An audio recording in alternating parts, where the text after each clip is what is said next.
Shalom, salam berkat dari kami untuk pendengar sekalian. Saat ini pendengar akan diberkati dengan program Hari Ini Harinya Tuhan bagian yang ke-8.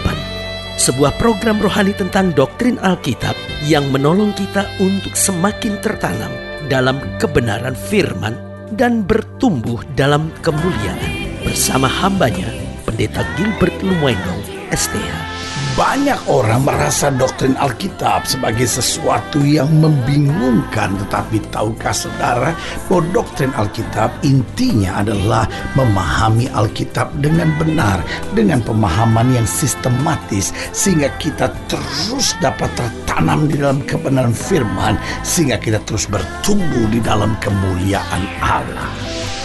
Buka hati saudara sekalian untuk menerima berkat-berkat firman-Nya hari ini. Hal yang paling mudah untuk dapat mengecewakan orang adalah kepura-puraan. Sebaik apapun seorang bertindak, sehebat apapun seorang melangkah, seluar biasa bagaimanapun seorang menunjukkan kasihnya, tetapi saudaraku yang kasih dalam Tuhan, kalau kemudian di akhirnya kita tahu itu hanya kepura-puraan, maka kekecewaan, kepahitan akan luar biasa di dalam hati. Karena kepura-puraan selalu mendatangkan kekecewaan. Nah, saudaraku yang kasih dalam Tuhan, dunia hari-hari ini juga disebut sebagai dunia yang penuh dengan kepura-puraan.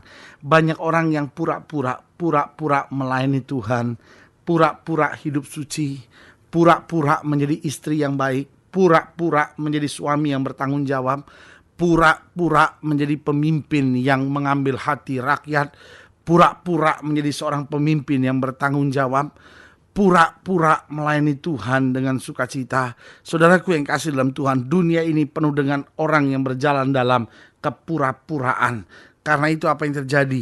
Dunia ini penuh dengan orang yang memakai topeng-topeng kepalsuan demi kepura-puraannya. Tetapi saya percaya bahwa hidup Kristen harusnya bebas dari kepura-puraan. Karena Kristus Tuhan kita tidak pernah mengajarkan kepura-puraan. Dia marah dengan Petrus, dia tegur keras, "Anyahlah engkau iblis, engkau batu sandungan bagiku." Tetapi kepada wanita yang tertangkap basah berbuat zina, Yesus pun tidak pura-pura. Dengan tegas dia berkata, "Dosamu sudah kuampuni, jangan berbuat dosa lagi." Berbeda dengan orang-orang Farisi yang penuh dengan kepura-puraan, yang berkata, "Hukum dia, lempar dia pakai batu sampai mati." Yesus berkata, barang siapa yang tidak bersalah, barang siapa yang tidak berdosa, lempar wanita ini duluan. Apa yang terjadi? Orang-orang Farisi pergi satu persatu. Dengan lain kata, mereka pun sadar mereka bisa menghakimi orang lain, tapi hidup mereka sendiri penuh dengan kepura-puraan dan kepalsuan. Hidup Kristen yang sebenarnya adalah hidup yang terbuka, hidup yang apa adanya. Karena kita ada sebagaimana kita ada hanya karena anugerah Tuhan. Haleluya. Selamat datang dalam program kita hari ini, Harinya Tuhan. Sebuah program rohani yang mengingatkan kepada kita untuk menjadikan firman Tuhan sebagai dasar keseharian hidup kita. Karena selama kita menjadikan firman Tuhan dasar keseharian hidup kita, maka langkah-langkah kita adalah langkah-langkah yang menuju pada kepastian. Haleluya. Dalam program ini kita sedang bicara tentang kasih dan kepura-puraan. Saudaraku yang kasih dalam Tuhan, kenapa banyak perceraian terjadi hari-hari ini? Karena kasih orang telah diubah menjadi kepura-puraan. Sehingga ketika pacaran segala sesuatunya manis. Tahun-tahun pernikahan pertama masih oke. Tapi tahun-tahun selanjutnya orang bilang baru ketahuan belangnya, baru terbongkar topengnya, baru ketahuan kepura-puraannya. Orang juga dalam pelayanan begitu. Kadang-kala melayani dengan hebat, kadang-kala melayani dengan luar biasa, mendatangkan kekaguman yang luar biasa. Tetapi kemudian setelah terbongkar semuanya, baru kelihatan kepura-puraannya. Dunia sedang penuh dengan orang-orang yang hidup dengan sandiwara. Karena itu pernah ada lagu yang cukup terkenal di tahun-tahun yang lewat, yang berkata dunia ini tidak ubahnya hanya seperti panggung sandiwara. Tapi saudaraku yang kasih dalam Tuhan, hidup Kristen tetap harus berjalan dalam ketulusan. Engkau punya kekurangan, engkau punya kelemahan, manusia biasa normal sekali. Tetapi jangan belajar hidup munafik. Jangan belajar hidup pura-pura. Yesus dengan tegas bilang sama orang Farisi, kamu seperti kuburan, luarmu terlabur putih bersih, dalammu penuh dengan tulang belulang yang busuk. Dalam Roma pasal 12 ayat 9 sampai ayat yang ke-21. Roma pasal 12 ayat yang ke-9 sampai 21, demikian firman Tuhan. Hendaklah kasih itu jangan pura-pura. Jauhilah yang jahat dan lakukanlah yang baik. Hendaklah kamu saling mengasihi sebagai saudara dan saling mendahului dalam memberi hormat. Janganlah hendaknya kerajinanmu kendor. Biarlah rohmu menyala-nyala dan layanilah Tuhan. Bersukacitalah dalam pengharapan, sabarlah dalam kesesakan, dan bertekunlah dalam doa. Bantulah dalam kekurangan orang-orang kudus, dan usahakanlah dirimu untuk selalu memberikan tumpangan. Berkatilah siapa yang menganiaya kamu, berkatilah dan jangan mengutuk. Bersukacitalah dengan orang-orang yang bersukacita, dan menangislah dengan orang-orang yang menangis. Hendaklah kamu sehati sepikir dalam hidupmu bersama. Janganlah kamu memikirkan perkara-perkara yang lebih tinggi, tetapi arahkanlah dirimu kepada perkara-perkara yang sederhana. Janganlah menganggap dirimu pandai. Janganlah membalas kejahatan dengan kejahatan. Lakukanlah apa yang baik bagi semua orang. Sedapat-dapatnya kalau hal itu bergantung padamu. Hiduplah dalam perdamaian dengan semua orang. Saudara-saudaraku yang kekasih, janganlah kamu sendiri menurut pembalasan, tetapi berilah tempat kepada murka Allah. Sebab ada tertulis, pembalasan itu adalah hakku. Akulah yang akan menuntut pembalasan, firman Tuhan. Tetapi jika seterumu lapar, beri dia makan. Jika ia haus, beri dia minum. Dengan berbuat demikian kamu menumpukan bara api di atas kepalanya. Janganlah kamu kalah terhadap kejahatan, tetapi kalahkanlah kejahatan dengan kebaikan. Lihat saudaraku yang kekasih dalam Tuhan, kasih dan kepura-puraan seringkali sulit dibedakan antara kasih yang tulus dengan kepura-puraan. Karena biasanya hanya waktu yang dapat membuktikan. Biasanya awalnya selalunya manis. Tetapi saudaraku yang kasih dalam Tuhan, selalu yang namanya palsu, selalu yang namanya imitasi, selalu yang namanya kepura-puraan, pasti tidak akan bisa bertahan lama. Nanti di saat tertentu baru terlihat. Tetapi saya juga percaya orang-orang benar, orang-orang yang dekat dengan Tuhan diberikan roh yang dapat membedakan roh.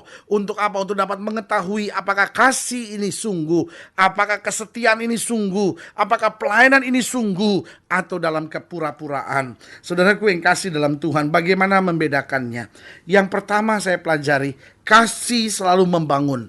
Kepura-puraan selalu mengecewakan. Lihat ayat yang ke-9 dikatakan, hendaklah kasih itu jangan pura-pura. Jauhilah yang jahat dan lakukanlah yang baik. Karena kepura-puraan selalu pasti ujung-ujungnya pasti adalah sebuah kejahatan. Ayat 10, hendaklah kamu saling mengasihi sebagai saudara dan saling mendahului dalam memberi hormat. Artinya tidak memikirkan gengsi sendiri, tapi saling mendahului dalam memberi hormat. Jadi saudara lihat bagaimana membedakan kasih dan kepura-puraan. Kasih selalu membangun, kepura-puraan pasti mengecewakan. Karena di dalam unsur kasih ada pemikiran bagaimana orang lain maju. Tapi dalam unsur kepura-puraan selalu ada unsur bagaimana saya senang, bagaimana saya puas, bagaimana saya bisa melihat apa yang saya harapkan terjadi. Tetapi dalam kasih ada perbedaan yang jelas. Bagaimana nama Tuhan dipermuliakan, bagaimana orang lain ditolong. Saudaraku yang kasih dalam Tuhan, ketulusan kasih seperti ini yang mulai hilang. Mulai hilang dari pemimpin-pemimpin bangsa kita, mulai hilang dari pemimpin-pemimpin gereja kita, mulai hilang di dalam keluarga-keluarga kita. Yang ada hanya kepentingan, tetapi tidak ada lagi kasih yang tulus. Suami hanya memikirkan kepentingan sendiri. Makanya tidak heran perlakuan kasar terhadap wanita semakin tinggi, perlakuan kasar terhadap anak-anak semakin tinggi. Kenapa? Karena pria mulai memikirkan kepentingannya sendiri. Dan juga sebaliknya, wanita sebagai ibu hanya pikirkan kepentingannya sendiri, gak peduli dengan anak-anaknya, gak peduli dengan suaminya, gak peduli dengan apapun. Yang penting dirinya sendiri. Kasih selalu membangun, kepura-puraan selalu mengecewakan. Yang kedua saya pelajari, kasih selalu melayani Tuhan, tetapi kepura-puraan selalu melayani diri sendiri. Makanya ayat yang ke-11 bilang, janganlah hendaknya kerajinanmu kendor. Orang yang pura-pura awalnya melayani tapi kemudian kendor karena yang dia pikirkan hanyalah dirinya sendiri. Tapi selanjutnya dikatakan pada ayat yang ke-11, biarlah rohmu menyala-nyala dan layani Tuhan. Orang yang hidup dalam kasih, selalu yang ada dalam pikirannya bagaimana saya melayani Tuhan lebih lagi, bagaimana saya jadi berkat lebih lagi, bagaimana saya setia akan firman Tuhan lebih lagi. Tetapi orang yang pura-pura selalu pikir bagaimana saya untung, bagaimana saya senang, dan bagaimana supaya apapun yang saya harapkan dapat terjadi. Yang ketiga saya pelajari, kasih selalu menghasilkan buah yang baik, tetapi kepura-puraan akan selalu menghasilkan batu sandungan. Coba lihat ayat yang ke-12, dikatakan apa? Bersukacitalah dalam pengharapan, sabar dalam kesesakan, dan bertekunlah dalam doa. Bantulah dalam kekurangan orang-orang kudus, dan usahakan dirimu untuk selalu memberikan tumpangan. Berkati siapa yang menganiaya kamu, berkati, jangan mengutuk. Jadi dari sini kita bisa lihat, kasih selalu menghasilkan buah yang baik, yang penuh berkat, yang membangun, yang mendatangkan sukacita, yang mendatangkan pengampunan, yang membawa damai sejahtera. Kasih selalu menghasilkan buah yang baik. Tapi kepura-puraan selalu menjadi batu sandungan.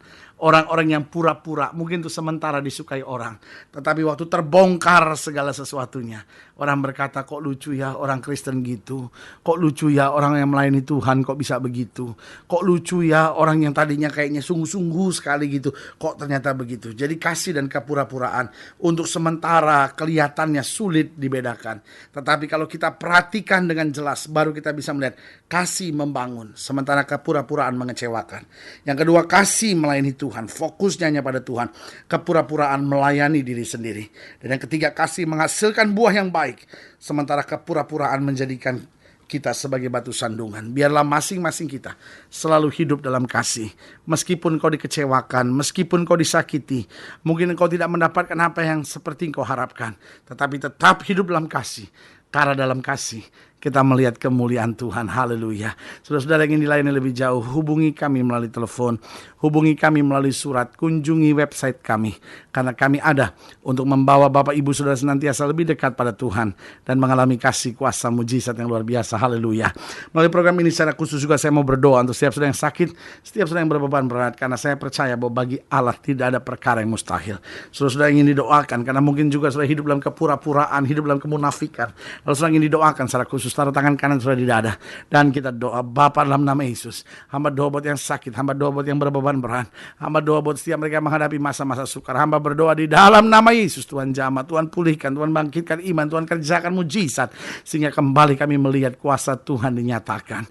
Kami yang selama ini mungkin hidup dalam kepura-puraan, sucikan kami untuk mulai hari ini kami hidup dengan ketulusan dan melihat kemuliaan Tuhan dinyatakan. Di dalam nama Yesus kami berdoa. Haleluya.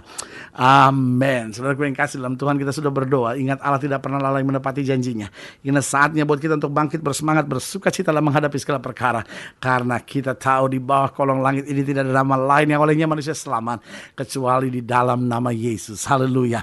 Doa saya menyertai saudara. Sampai berjumpa pada program berikut, dan jangan lupa jadikan hari ini harinya Tuhan. Haleluya.